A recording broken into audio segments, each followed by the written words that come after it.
Matapos kumain sa secret room, ipinatawag ni Kuya si Bianca. Wait lang, i-hug ko muna kayo baka sakaling hindi ako makabalik dito. Oh, good night. Have a good sleep. Good night. Enjoy. Sana nag-enjoy ka. Sana nag-enjoy kayo.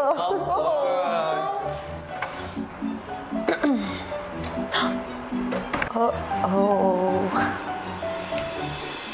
Kumusta ang pagbisita mo sa secret room? Nag-enjoy po ako, kuya. Kahit po na sobrang simple lang po nung pinagsaluhan namin. Masaya naman po ako kumain ng kamote dahil po paborito po namin yan ng lola ko. Sila din po, kuya. I'm happy na nakapag-siomai rice po sila.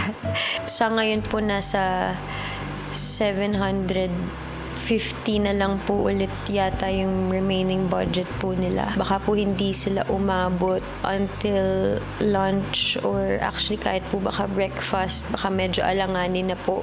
B, Opo.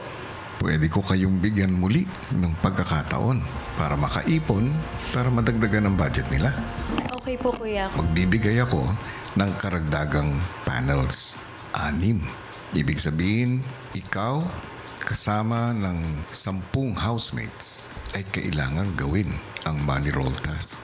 Magbibigay ako ng 5 bola na kailangan yung mailipat. Ang bawat bola ay may katumbas na 400 pesos. I am relieved, kuya, na mas malaki po ang katumbas ng mga bola. Excited po ako na magawa po namin ulit ito. Pagbalik sa loob ng bahay, agad nang nagpatulong si Bianca sa housemates. Kailangan ko ng tulong ulit sa confession room. Sorry, tol. Bookmark. Magbuhat. Whoa! This time it's harder! May mga bagong panel na mas mahirap yung shape and mas narrow as compared to the first two. Itutuloy natin yung money roll task. Lahat tayo magpapasahan ng bola hanggang sa mapunta sa bank. 5 bola na lang pero ang katumbas ng isang bola ay 400 pesos.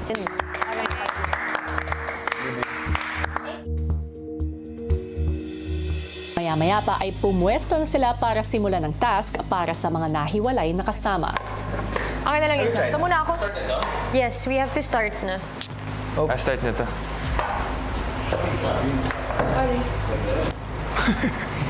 Ang nadagdag pa pong mga panels is, kumbaga iba is either mas makitid at yung iba naman po is zigzag naman po. Mas challenging siya, kuya. Layo na ng... Slowly but surely tayo. Mom, ikaw muna. You sure? Zigzag to ano. Sige. Not Brad Pinalo. Dahan-dahan lang.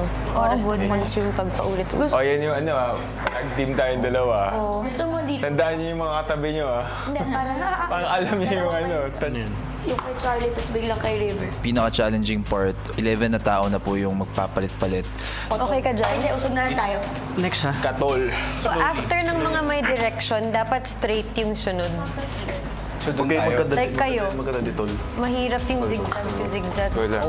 Go lang, go lang. Okay, it's okay. Siyempre, mas mahirap ngayon. Mas maraming at stake kasi each ball has a higher value. Sa kanilang ikalawang subok, mas naging mabilis naman ang pasahan ng housemates. Oh my. Wala yung chemistry. Compared po nung sa una, kuya, mas mapapabilis na siya kasi kumbaga kaming lahat, kuya, nakapag-practice na po talaga. Even yung girls po, nabigyan po sila ng enough time to really get used to the handheld panels, kuya. Not the 3 hard ones. Not 4 hard ones. Bianca to Bianca. Ito. Bago kayo makalabas ng garden, ang tagal eh. Tagal na pasahan, na balancing. So as much as possible, yung mga hindi ganun kabihas ng mag-balance, kuya ko, nag-stick na lang po dun sa straight na medyo malapat, kuya, which is ako po yun. Yun si Cyril. And kasi syempre, kuya, mahirap magkamali dito. Yung may kaya nung pataas. Game. So dyan, Charlie? Doon ka na lang, oh. Yung pagdagdag ng halaga means more budget yung mabibigay namin kina Esnir, Shuvi, AJ and Ralph, and labor na kailangan namin gawin is mas konti. At nang nakausad na ang bola papalapit sa bank, Umutot. Umutot ka, Vince? Oh? Uy, distraction. Mabaho. Sabihin sa baho, sobra. Wala, nasa task tayo eh. Sinabi ko na nga, di ba, na? Kabibahon na. Grabe.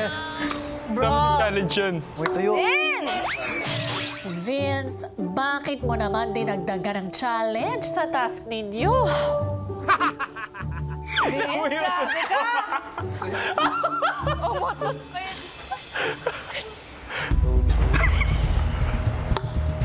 Wow, what a catch. Up. Pati yung utot parang may glue eh. Oh, the fart power. Sabi ko sa'yo eh. At least nakashoot, di ba? Remaining budget, 1,150. Bakit naging 400? Ginawa sa... Ano, nagtataas sila ngayon? Oh, na-miss ko sila.